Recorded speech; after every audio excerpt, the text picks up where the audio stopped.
Hi everyone, it's Chris Flett with the Go CEO. In today's episode, we're going to dive into the 12 most common mistakes people make when going to a networking event. Stay tuned. Welcome back. As I shared last time, networking is probably the most efficient way that you can establish and develop your professional network. As you know, the stronger your network of contacts, the more opportunities that will be created for your business model. But it's important that with every step we take, we don't do a misstep as well that will actually knock us back. A lot of people don't go to networking events for fear that they're going to do something wrong that will injure their professional career and or their reputation. I'm going to share with you 12 of the common mistakes that I see that if you just stop doing these things, you're going to see an immediate return on your investment when it comes to time and money put into these types of events. Let's jump into number one. Too many people go to networking events because somebody told them at some point in their past that they have to go to networking events. They're not sure why they go, but they look around and they see their peers going to networking events and they think, well, this is just something that I have to do. But they don't go with any intention. Every networking event you go to, I want you to have an intention in mind on why you're making the investment of both time and money.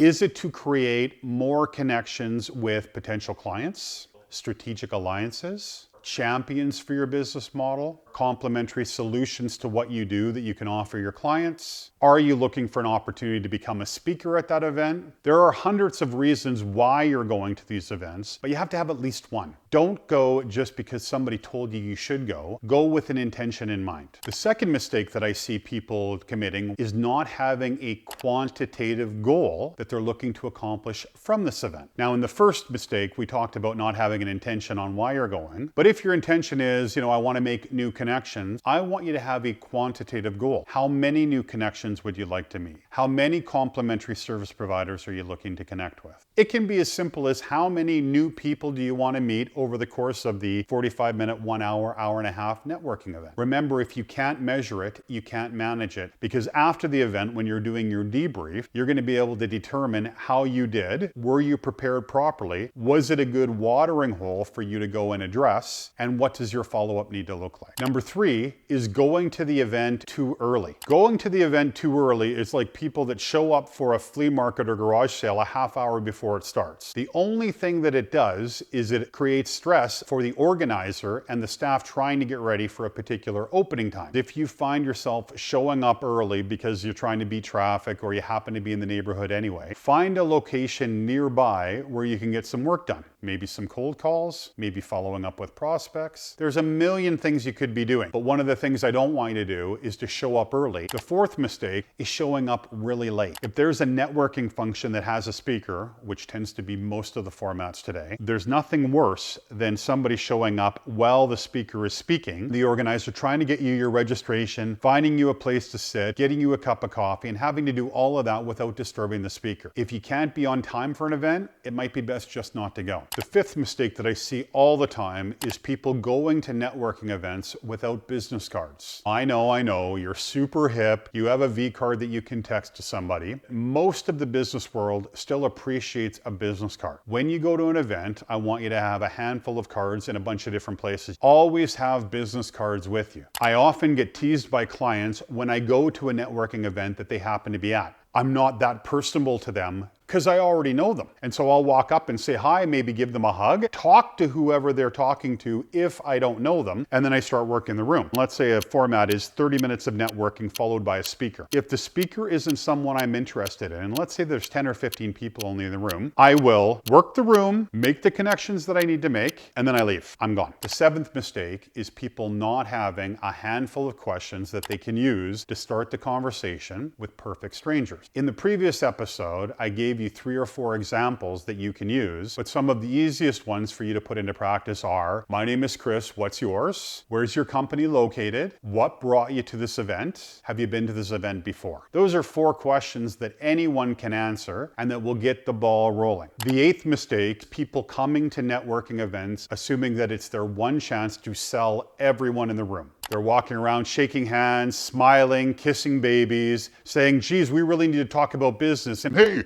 Why aren't we doing business yet? And hey, what are 3 things that I need to do to get your order? At a networking event, no one wants to be sold to. And I actually think that's probably the reason why networking events get a bad rap. People don't know what to do at them, or there are people, leg humpers, that show up and make everyone uncomfortable. A networking event is not a place for you to sell. A networking event is like going on a first date. If you sit down with the person across from you and say, "So, it's so nice to meet you. What do you think we're gonna wanna name our children when we have them?" The person across from you is going to mentally get up, go to the bathroom, climb out the window, and run away. You get a card, you give a card, and you say, "I will follow up with you tomorrow. I will follow up with you next week." A short amount of time. You don't want it to be too long. The 9th mistake that people make is talking to people they already know. Because the time frame for a networking event is relatively short, you need to maximize the number of people you're talking to during that time. If you see somebody you already know, you would say, "Grant, great to see you. We need to catch up for coffee or lunch soon. Let's text tomorrow and find a time." Then move on. The only time I want to talk to somebody I already know is if they're bringing somebody up for me to meet that they've been talking to, or somebody that I've just met needs to meet them. I will walk them over, introduce them to each other,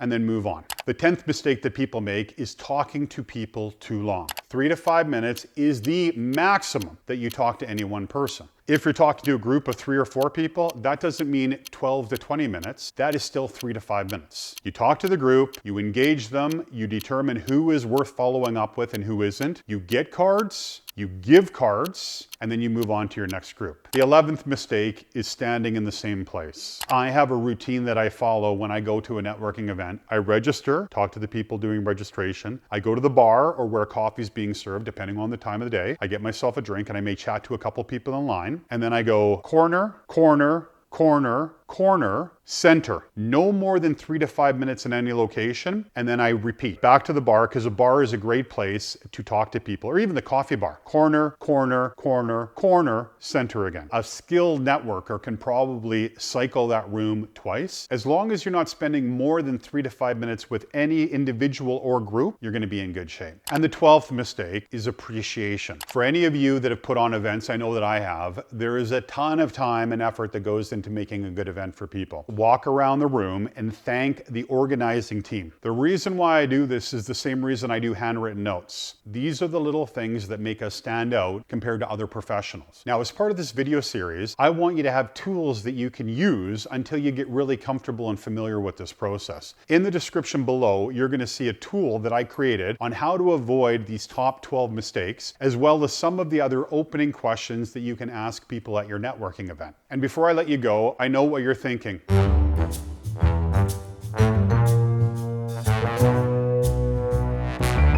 What the fuck is on his t-shirt? This is a cop smoking a cigar. If you enjoyed the video, consider subscribing, give it a thumbs up, and click that little bell which will let you know when these videos are coming out. And if you have any questions, comments, stories you want to share, please add them in the comments below. Thanks for watching, and I'll see you next time.